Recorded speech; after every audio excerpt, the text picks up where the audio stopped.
All right, it's almost time for Lydia to come on board and share how she's going to do her approach with the improv today. But I want you to know she's a video game designer who has worked in the positive impact gaming space since 2020.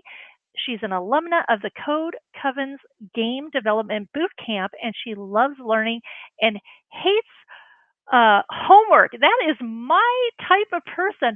Please help me welcome back to Training Mag Network, Lydia Symchych. There she is. She's ready to go. Hello, everyone, and welcome to Whose Game Is It Anyway? The webinar where the games are made up and the learning points do matter. Now, before I fully introduce myself, I want to give a small note. If you read the description of the webinar, then unfortunately I gave you all some homework. If you want to participate and make this improv game actually work, and you came here with some training that you wanted to see if it could be translated into a game and how, start thinking a little bit about how you would answer these three questions. They will appear on the screen later on as well. Don't worry if you miss it, but just start thinking about it. But first and foremost, who am I? I am Lydia Symchych. My pronouns are she, her, and I'm a positive impact game designer. So basically what that means is I make games that will leave their players better than when they sat down to start playing the game. I currently work making training games. I've made therapy games. I've also made educational games. And I've been playing good positive impact games and learning games since at least 2000. I've been at ELB Learning for about 2 years. And as mentioned before, I've been in the games industry since 2020. I'm going to be showing rather than telling my process for taking learning objectives and pairing them with game mechanics. If this is interesting to you and you want to actually have a bit more of a in-depth look into my process from start to finish, I would recommend checking out this webinar that I did a year ago, Designing Games for Upskilling and Enhanced Learning Retention, which you can find, among other places, on ELB Learning's YouTube page. But we're going to be talking a little bit now about these. The Training Arcade gives you 12 games that you can make. Each of them has their own strengths, its own game mechanics, and what's really awesome is that they're essentially little structures that you can then put your own learning content into. So take Category Quest, for instance, is one of our 12 games. You can insert any of your content into different types of puzzles or formats. So for example, here we have a text input format, and bada bing, bada boom, it will then go from our builder and be built fully fleshed out into a game like Athena rising from Zeus's head. Totally just ready out of the box, pretty much. You also have other settings in the games and ways to change the theming and coloring per game, which is really neat. With this game, how do we play? We're going to be talking a lot about these 12 games. What about this one that we're about to play? So the rules of how this is going to work. Raise your hand to volunteer. If you are picked, a moderator will unmute you. Very exciting. I hear that doesn't happen a lot. You'll then give a brief, and I do mean brief, explanation of your training needs and what you have prepared. So this must include your answers to these three questions. What do you want people to learn or do? What phase of learning you want to target? And who will be playing the game? I will then be allowed to ask you 3 additional follow-up questions. Please note that clarifying questions or me paraphrasing back what you said about in your brief explanation of your training don't count towards these follow-ups. These are distinct, unique follow-ups, and I'll be counting with you. After that, I must give a game recommendation for at least part of your training, and then you will assign me an arbitrary amount of points or something based on how successful you think I am. This is the part where the points don't really matter, but the learning points do. Does that sound good? Yeah, and I just want to make a comment. Do not volunteer if you are concerned about giving away anything proprietary about your organization, okay? Mm-hmm. Let's put that out there right now. If the keyword is if you can, if you can share, we'd love you to share. And if you can't, that is okay. We're an industry that understands NDAs and all that fun stuff. A brief explanation you might have noticed in asterisks. In terms of what phase of learning you want to target, these are the 6 that I like to use, ranging from introduction, meaning I have never seen this material before, is the first time, I don't know what I'm looking at, to I've mastered it and I can relate it to other knowledge in a new way because I fully understand it is integrated into my being. You should take a look at this, and if you are concerned or if you think that you want to target multiple, that is totally fine. There are many instances where one tool or one piece of training material can work for multiple of these, like review and self-assessment or practice and review. I might take umbrage if you try to combine introduction and assessment, but we'll get there when we get there. So, for our first volunteer, does anyone want to raise their hand and get this game started? So thank you, Stacy. Fuent was our first volunteer, and I did activate your mic. So if you look to the upper left corner, you should see a mic icon. All you have to do is actually click on the mic itself. There she is. Stacy, tell us where you're joining from. Hi, I'm joining you from Fredericksburg, Virginia. Beautiful. And what's the temperature there today? Way too cold. We have ice on the ground and we've had it for, well, actually since Saturday night. So really cold. Oof. Beautiful. Well, thank you. Lydia, she's all yours. Mm-hmm. So, what is your training that you want to bring into here? See if it can be made into a game.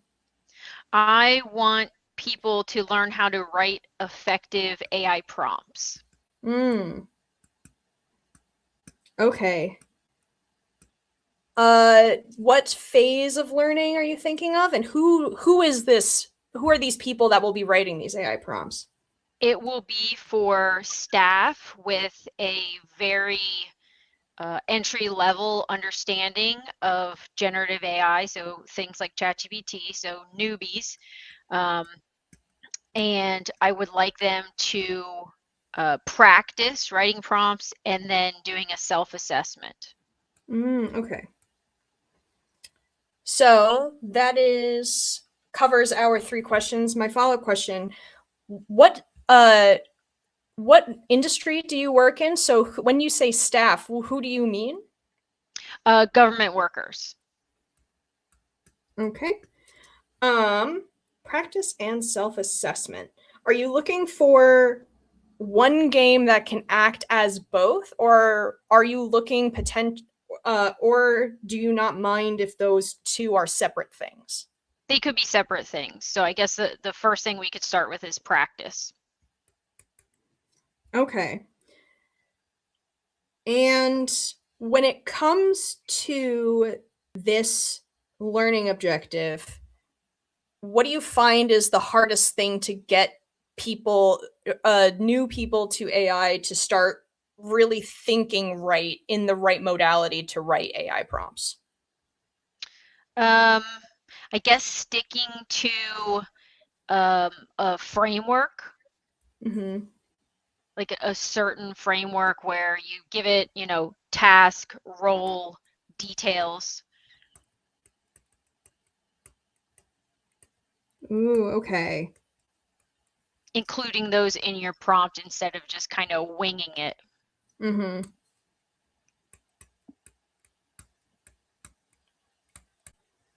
All right, so those were my 3 additional questions. Now, I'm going to be honest, writing AI prompts is also something that I'm very new at. So ideally, this is whenever I encounter something new to me, I always like to research it a lot.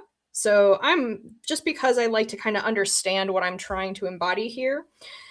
Let's see, though. It sounds like you have frameworks and you're advising them to use frameworks, and they have, and essentially like these are templates or replaceable parts. One thing that I want to see, well, first off, I think what we can do, probably remove anything that is vocabulary based, since this isn't like a what is AI situation. I'm going to then remove noodle, Wheel of Fortune. I'm going to remove, I think that's it.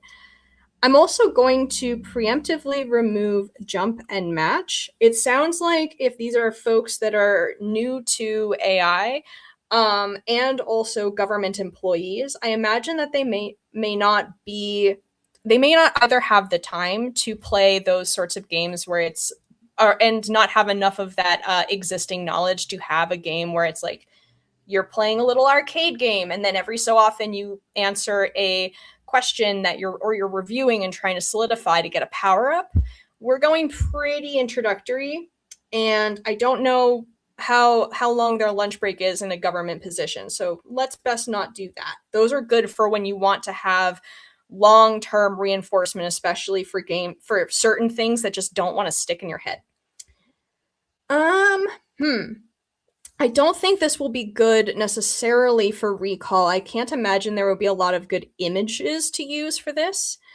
And I think if it comes to actually like pattern recognition, I do, maybe recall could work, but I do really like sort it for this.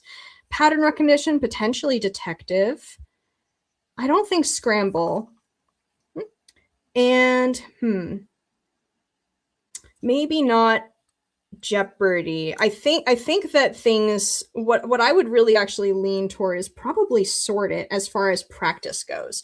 My reason being is that oftentimes when it comes to frameworks and templates, the hardest part is not, and true with formulas too, a lot of it is hard. The hardest part is not remembering the thing, but it's realizing what the replaceable parts are and how they actually work.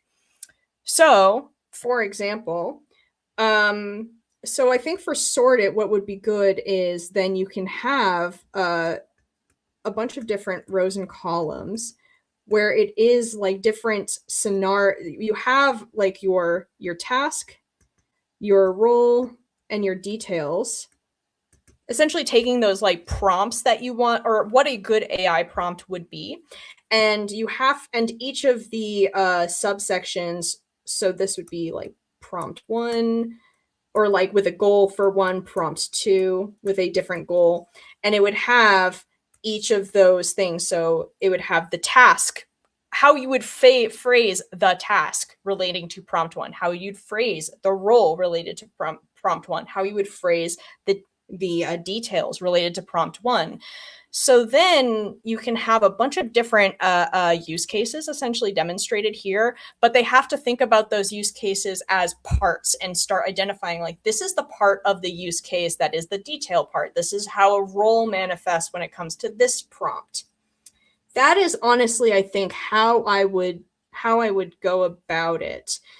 Maybe not detective. I think that would take a little bit too long. And that I think is good, I think, maybe as a later option if they start to get more sophisticated and they want to see how they actually overlap with each other. And, if they start getting better with prompts where you want to start showing like, this is a good prompt version, but here's a better version and explaining why.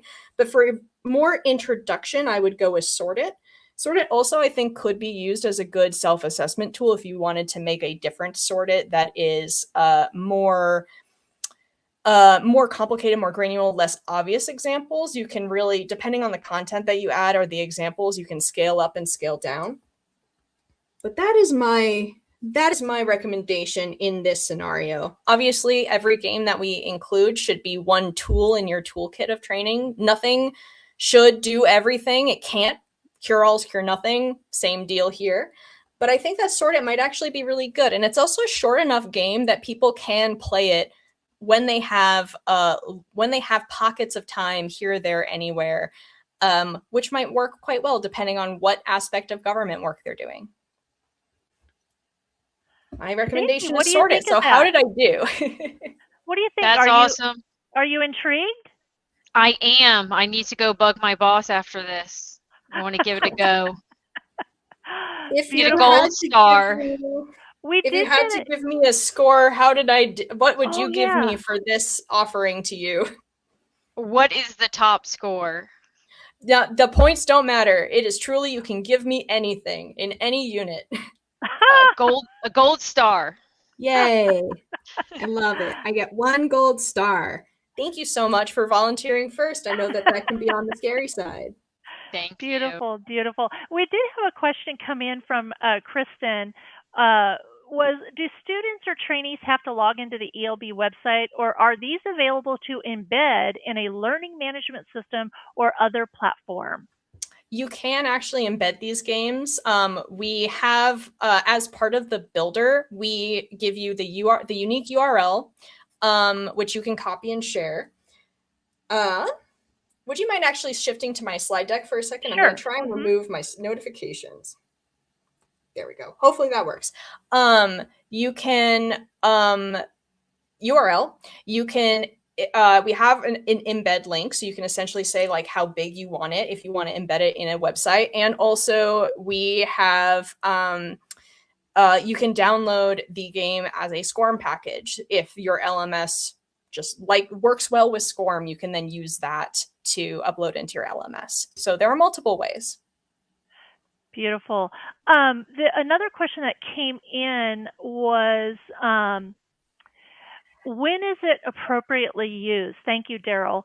That is, would you use Sort It for instructor-led training game, or only to be launched as a self-played game?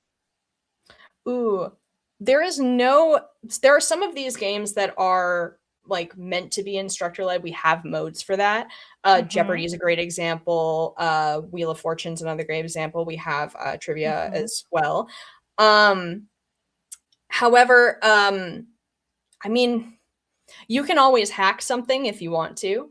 It could be, if you have an idea of how you could make this a group activity, I would say as a game designer, Godspeed. You can go figure that out and do that. I think that Sort It would actually probably be best on your own.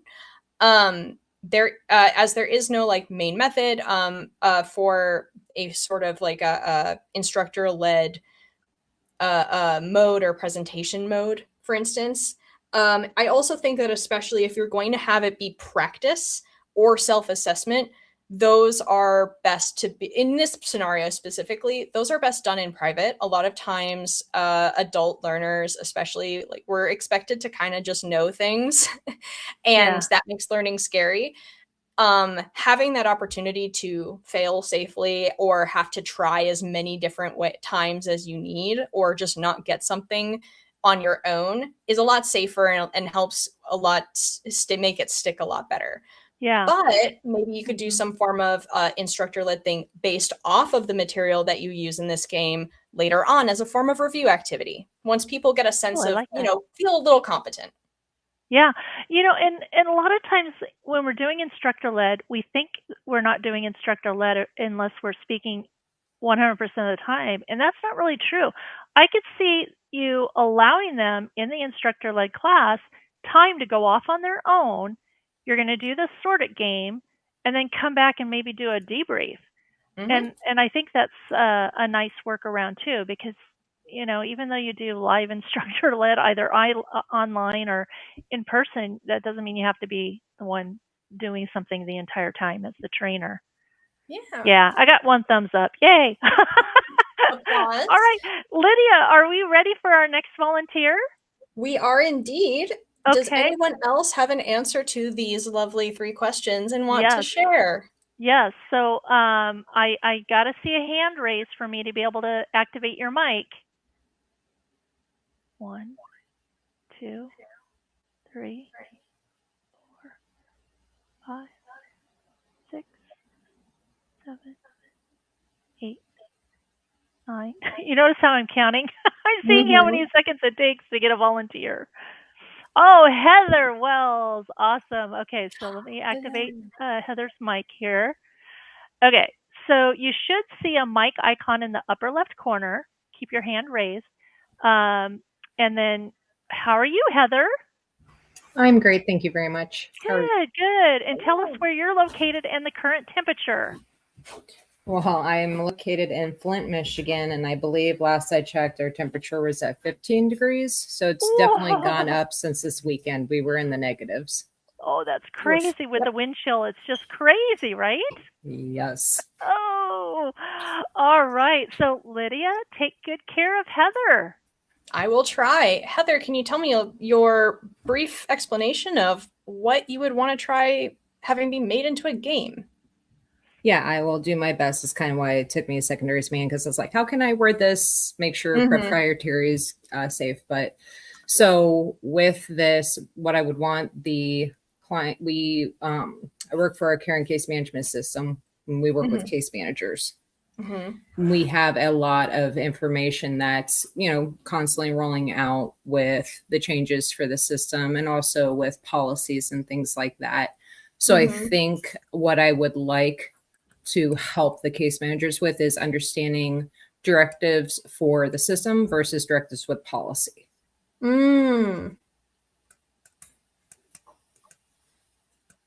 All right, I'm taking notes. System versus policy. And so that covers two of those questions. Which level of learning are we targeting here? I think it would be between practice and review, just for maybe like retention, possibly. So I'd probably say practice. Okay. Sounds good. Could we then now go to my notes? I have to think of my 3 additional questions. Changes in the system versus changes in the policies for case managers. I guess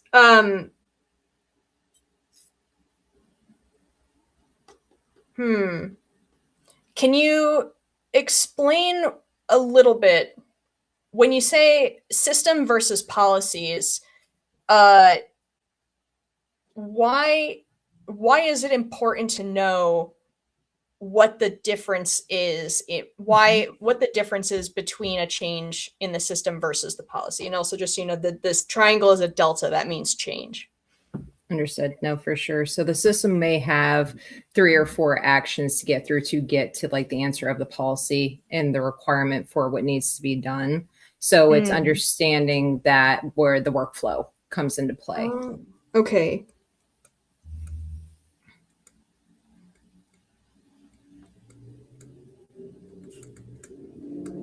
So that was one question. Would you say that the changes in particular, are they more visual changes when you're engaging with the system workflow, or are they more changes in terms of terminology, like like the type of thing where it's like, oh, it's called something different now, so I have to change what search term I use?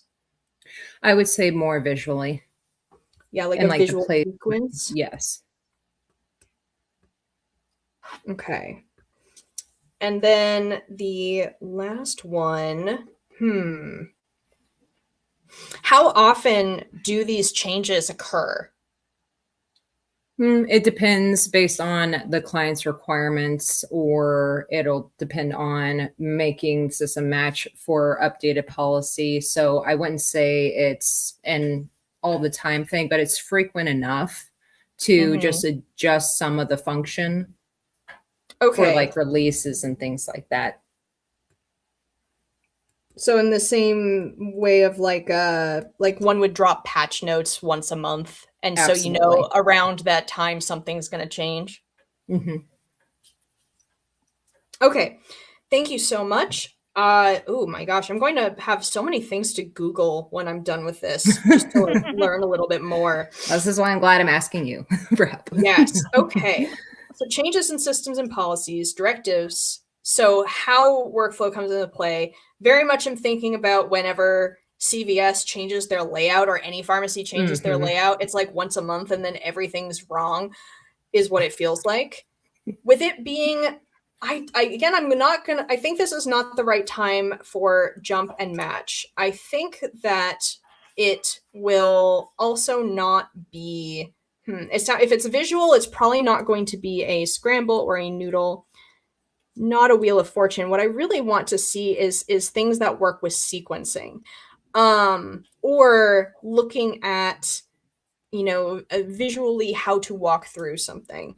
So scenarios is very good with sequences. We could do sort it in that sense of like, kind of in the sense of resequencing or understanding what the kind of steps are. And this is kind of in the same way that you would say, oh, first you have to reach this landmark and then you take a left and then you reach this landmark and then you take a right. That kind of sequencing of steps, knowing kind of road mapping it in your head can be helpful, and sort it might work for that. I would like recall is quite good, especially if for whatever reason they need to be able to do this quickly, or they want to train their speed at which they go through these processes. That is good because recall is very much based off of that timer system. You could also do something akin trivia. Trivia is a pretty standard one. You can have it, and then that could be almost like flashcards used just to remember. All right, wait, how do I do this again? Maybe what I would do, let's see, if it's pretty frequent updates, and if it's almost like a notification or practice or a review, part of me is actually kind of tempted to say scenarios, because what you could do is you could have one scenario and then just keep updating it. So every time, like, because scenarios typically, it is a branching narrative sort of situation. What you could do is you could have one scenario and then just keep updating it and then notify, hey, we have updated our scenario. Here you go. The thing is that if you update it and like only make one change, then you don't necessarily want everyone to have to play through the whole scenario just to do that. Maybe. I do like the idea of scenarios, though. I like the idea of trivia, but I also think maybe what actually would be more fun if we wanted to do the trivia route is I would actually go with Jeopardy. Because if you do it maybe once a month or something, you could have it be either solo, like, hey, here's the fun thing once a month, and also you get to learn what is changed recently. Or if you have the ability to have the case managers come together and just give a lot of updates at once, you could do a facilitated game of that. Which one would I want to recommend, though? I actually, I did not ask about how quickly people need to work on this. I would then maybe say, I think if you want it to be retention and the speed at which you can get through something, essentially like a reaction training almost, and you don't have any concerns in terms of any case managers that have where timing and quick reactions or processing would be an issue and be some form of accessibility issue. So for example, if you have people who, have dyslexia or have like a text processing disability, or whose language is not the language you would be making this game, if you don't anticipate that being an issue and you are okay with timers being enabled, I think actually recall could be quite fun. Because then what you could do is you can have the interface, and then it essentially the way it works, you have an image and then it flips to a question based on the image. So you either have to look at one or the other. And when you look at the image, the time burns down more. So it really is, you have to like take a look at it, see what you need, and then go to the question and remember what is asked of you and how you need to react. I think that could be quite fun. And especially if you want to just target specific parts of the system and specific parts of the policies that maybe they've seen a million times and they just need to see what's different here, that could be kind of fun. If you do have I think then maybe if you want to have like an archive kind of narrative branching for anybody who's new, you could do a scenarios. But I think a Jeopardy or a recall, probably leaning recall, would be the most fun and the most helpful for like spot treating in that sense. So you'd have a picture of your system, and then it would flip over, and then you'd have like your question about the thing and your options, and that's how you would be tested on it. That is my final answer, is a recall. How how does this work for what your needs are? How do you think I did? I think you did fantastic, actually. I think I saw Nancy in the chat mention bananas, so I'll give you a 10 out of 10 bananas. Oh, I love it. let's see. I'm gonna do that. So 10. Now oh, we're man. really I gonna picked see your bright art, yellow. your artistry. Yes, my artistry is questionable at best, but I'm working on it. It's a banana. There's a banana. Thank you 10 so out of 10 much. bananas and a gold star. Beautiful, beautiful. Well, Heather, thank you so much for being our volunteer and for passing out the fruit today. Love it, love it. I think we have Thank you. time for one more volunteer, but we have a couple questions that came in. So while we are waiting for the raise hand button to go up for our final volunteer, Veronica was asking, if I were to use one of these game templates, does my game data stay within the training arcade database? Ooh, in terms of for yourself or in a sense that we access it, I guess?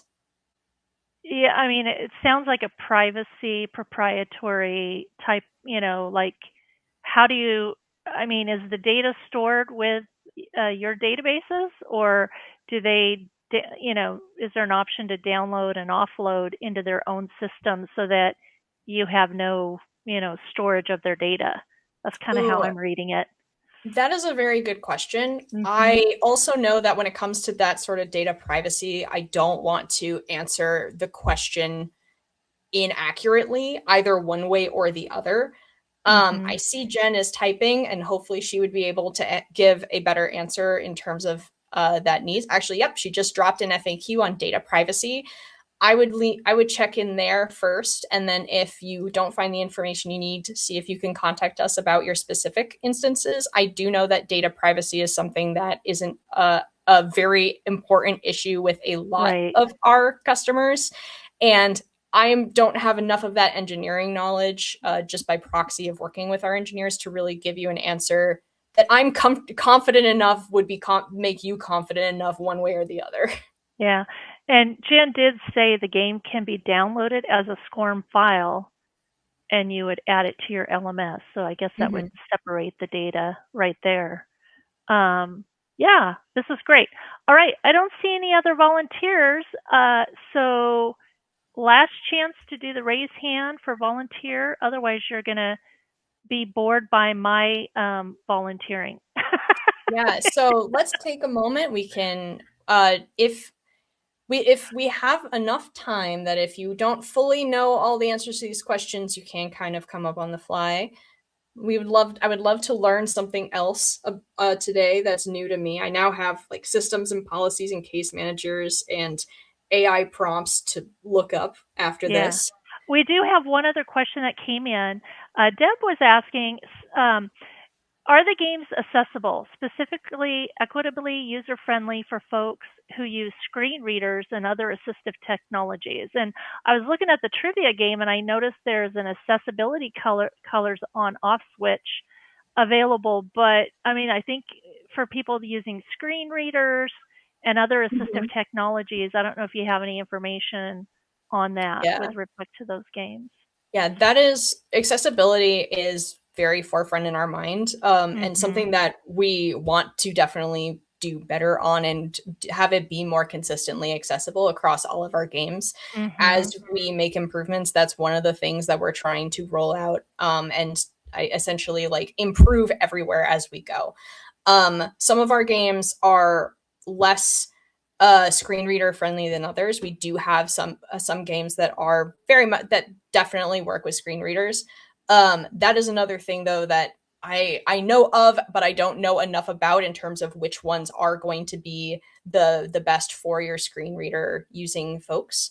But it's definitely something I feel like we have as a FAQ somewhere.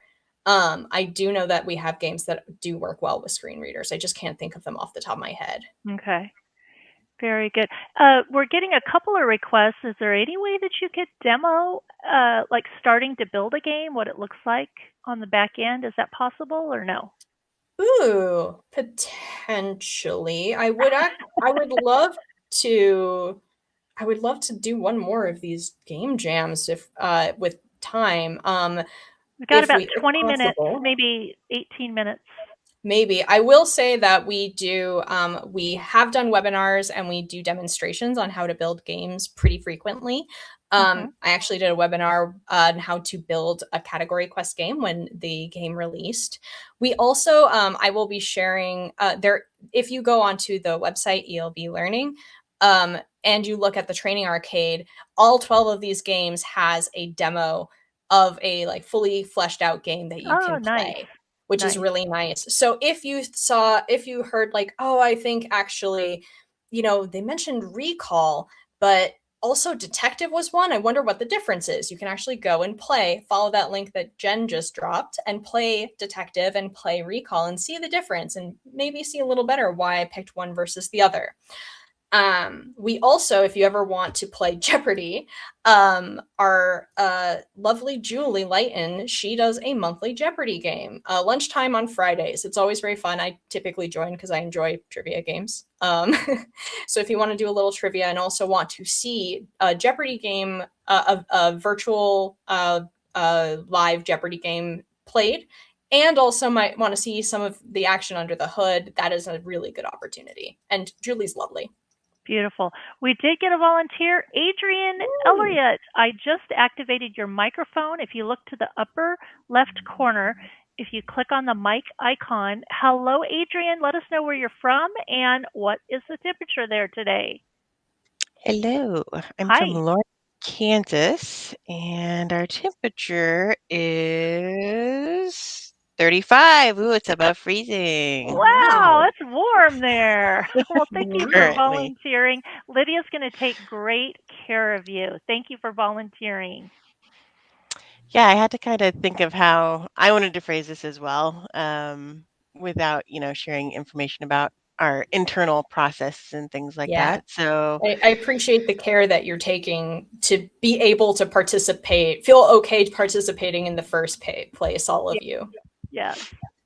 Yeah, so what I'm thinking of is maybe a game where we have like a particular database where people need to search and find information. Once they locate and find the information, how can they kind of organize and share what they're finding without, in layman terms, I want to say. So organizing, what all you would need to say or share with a caller. I work mostly like in a contact center type of a profession where, people are calling and they may not understand a lot of the words that we use in our industry. Okay. So, we have how to organize and share your information from a database after you've located it. So we're focusing on the organizing and sharing. It's at a contact center. So this would be whomever the player of this game would be, whomever has to do the searching and then the communicating part. Correct. What approach to learning, kind of where do you want to target the training on how to go about doing this? So I would say this would be people that are more tenured, a little more comfortable in the role that they're in. And I would think this would come into play really within synthesis. They understand what they're reading and seeing, but relaying that, to someone that maybe doesn't understand the terms and things like that we. Okay. Yeah. All right. I think we can switch to my notes, and then I have my 3 questions. So I'm hearing the word terms a lot. That's making me think a lot of like jargon, vocab, that sort of the translation. Ooh, my handwriting is fun today. We'll see if anyone can read that.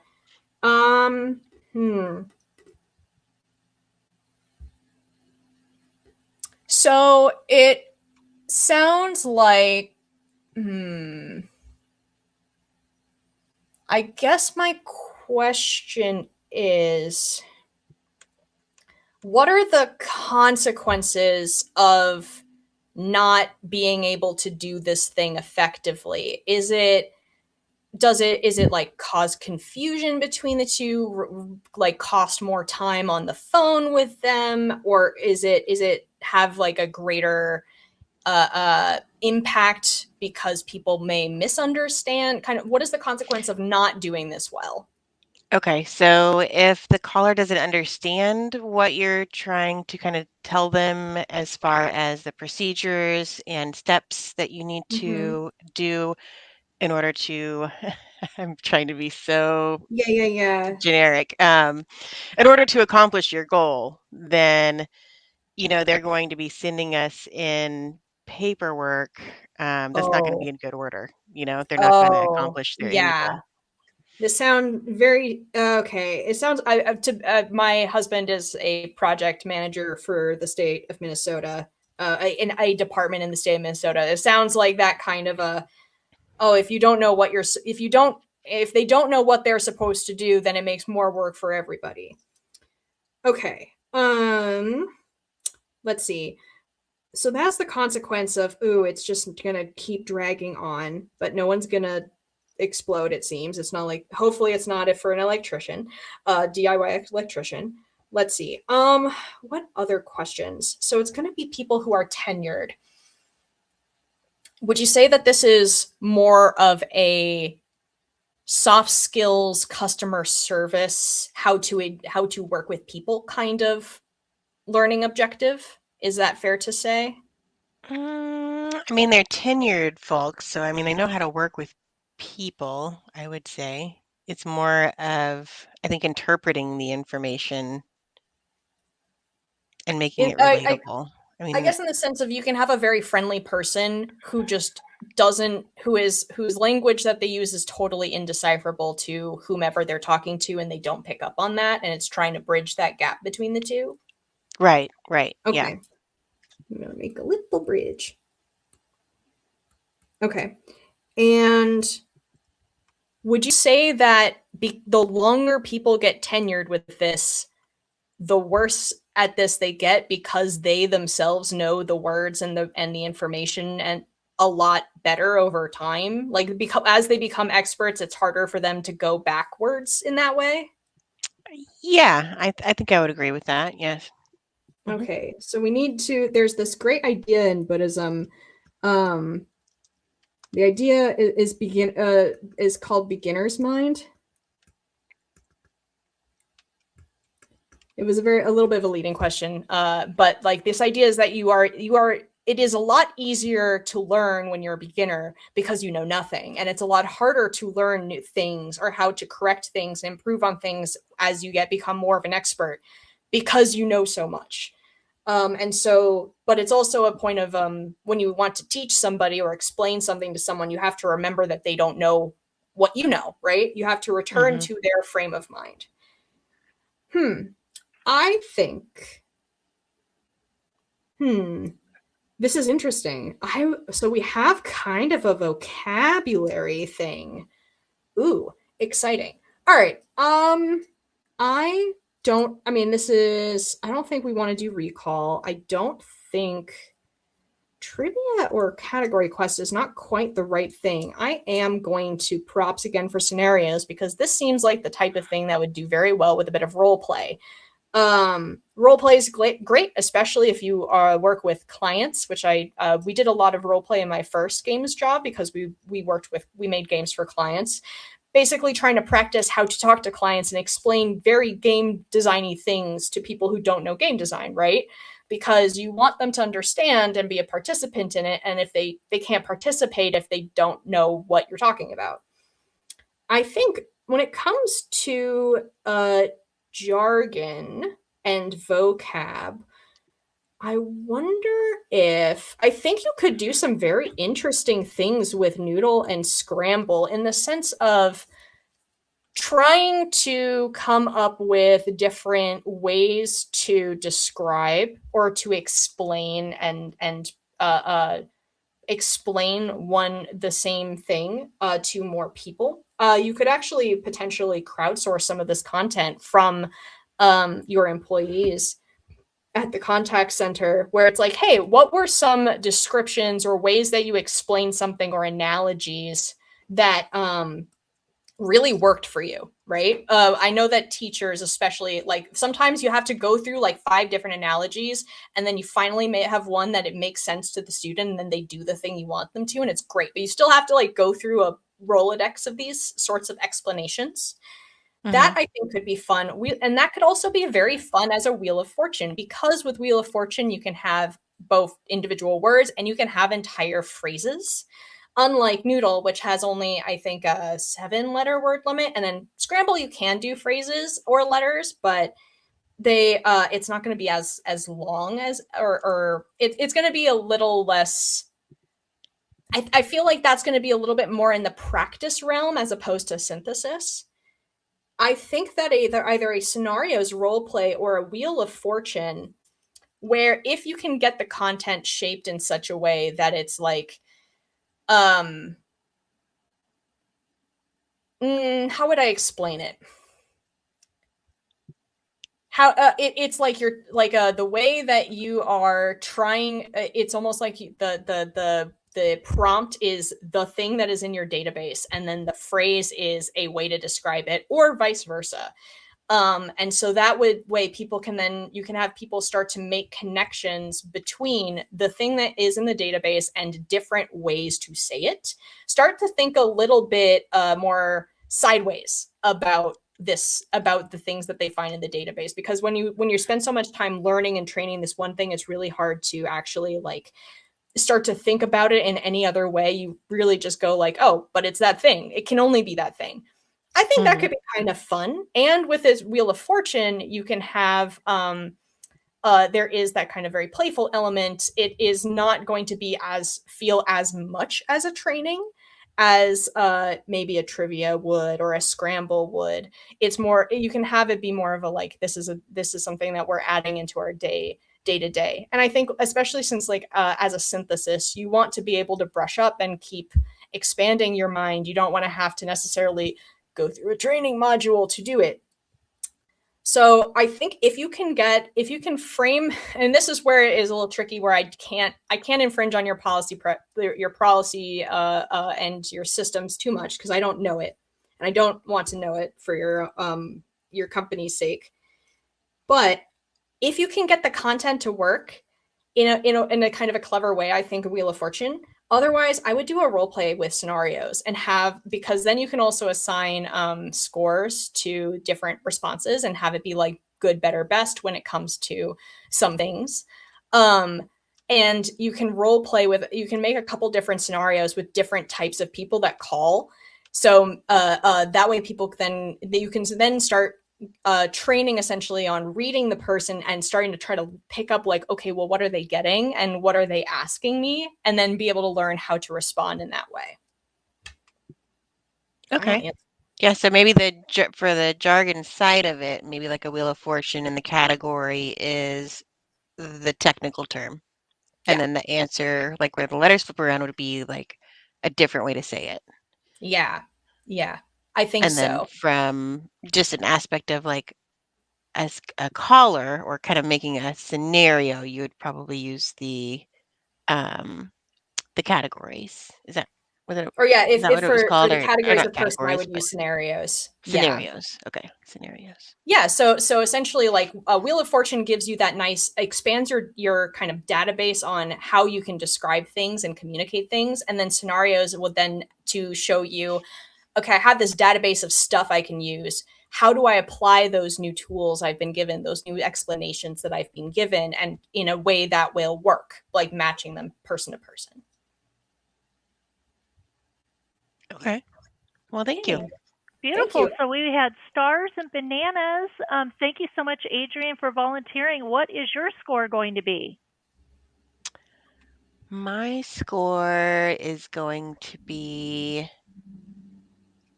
5 snow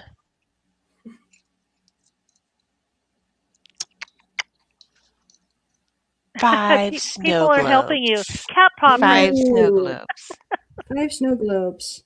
Thank you so 5 much for snow these globes. beautiful little snow Beautiful. A globes. billion points by Melissa. I love it. Thank you so much. This is awesome. Well, you guys have all been amazing. We had one question that came in, and we do need to do our closing screen. But Flores was asking, I heard it mentioned earlier, but I didn't catch it. How do these games handle math formulas, graphs, and diagrams? Ooh. If you have those, oh boy, a number of our games have as far as like the input, we have you can kind of JPEGs, PDFs. yeah, so in terms of like text input, there are a number of like components that use what is called a WYSIWYG editor. So if you have, it allows you to have like a superscript, subscript, you can just type whatever character you want.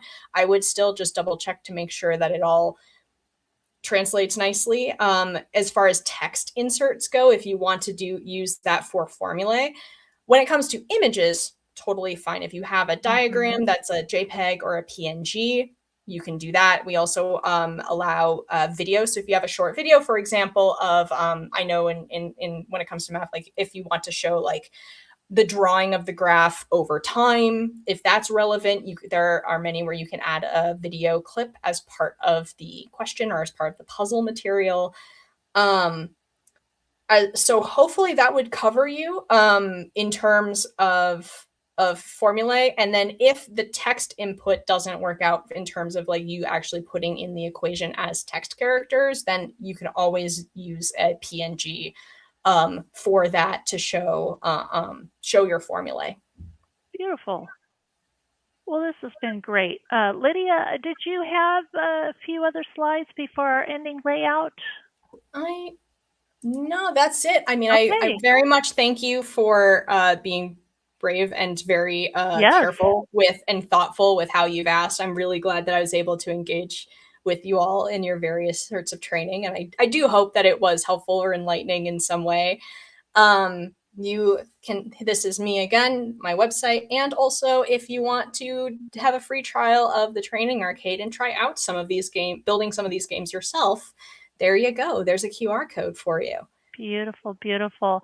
We're going to go ahead and switch to our ending layout. I want everyone to use that react button and show some love to Lydia for sharing her time, her talents, and her expertise about game design and using this improv approach that gets you active and engaged. I just would like to thank you, Lydia, for sharing your time and talents, and I'll give you the last word before we turn off the recording.